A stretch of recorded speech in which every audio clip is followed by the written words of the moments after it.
ফুলকি দাআল্লাহু মুখলিসিনা লাহুদ্দিন ফালাম্মা নাজ্জাহু ইলাল বাররি ইযা হুম ইউশরিকুন।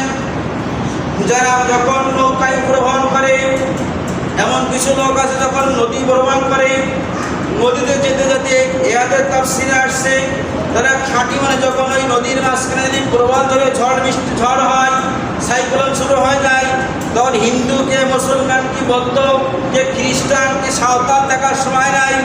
খাঁটি মনে আল্লাহকে ডাকে, কি মনে? খাঁটি মনে এক নিয়তে আল্লাহকে ডাকি। ওই বিপদের মুহূর্তে হিন্দু ধর্মের লোকও তখন আল্লাহ আল্লাহ করে, আল্লাহ এই প্রবল ঝড় থেকে, এই নদীর মাছ থেকে আমাদেরকে রক্ষা করো। তখন তাদের মুক্তি পূজার কাছে চাই না, তাই তখন কার কাছে? খাঁটি মনে আল্লাহর কাছে যায়। তখন যখন ওর থেকে আল্লাহ রাব্বুল আলামিন বাঁচায়, তারপরেই তারা আবার শিরকে লিপ্ত হয়ে যায়। এরা বেঈমান না বলে, এদেরকে বেঈমান বলা হয়। আল্লাহ বাঁচানো ওই প্রবাল নদীর মাঝখান থেকে যে বাঁচার কোনো উপায় নেই, 101 মনে আল্লাহকে ডাকে। আমি বাস্তবতায় আমার বাপের যখন আমি সদরে দেখছিলাম, আমরা একজন হিন্দু মহিলাদের তার পিতা এসে হাসপাতালে, তখন খুব কঠিন অবস্থায় আমার নিজে চোখে দেখা।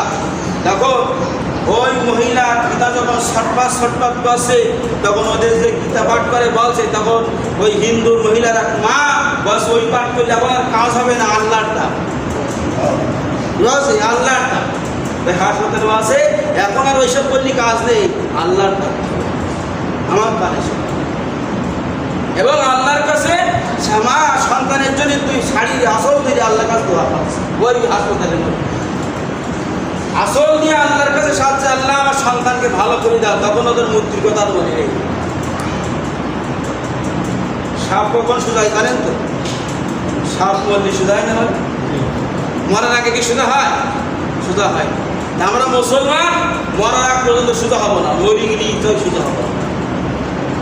যে আমরা আগে আল্লাহকে বাদ দিয়ে অন্য ইবাদত করি, মূর্তি পূজায় চলে যাই, তাদের সন্তানদেরকে বাজারে নিয়ে যায়, যেখানে শিরিক লানত দর্শিত হয়, আর এই অবস্থায় মারা গেলে সে জাহান্নামে চলে যাবে, তার জন্য জান্নাত হারাম হয়ে যাবে, জাহান্নাম চিরস্থায়ী হয়ে যাবে, সমস্ত আমল বরবাদ হয়ে যাবে, সে আমার সেই গুনাহ তার ক্ষমা করা হবে না। তারিখে যাবেন নাকি? সামনে মানে পুজো 5 তারিখে শনিবারে বোঝায় নাকি যাবেন তো? কোনো মুসলমানের সন্তান পুজোয় যেতে পারে না। এই সন্তান কোনো মুসলমানের সন্তান পুজোর মণ্ডপে পুজোয় যেতে পারে না, বাজারে যেতে পারে না।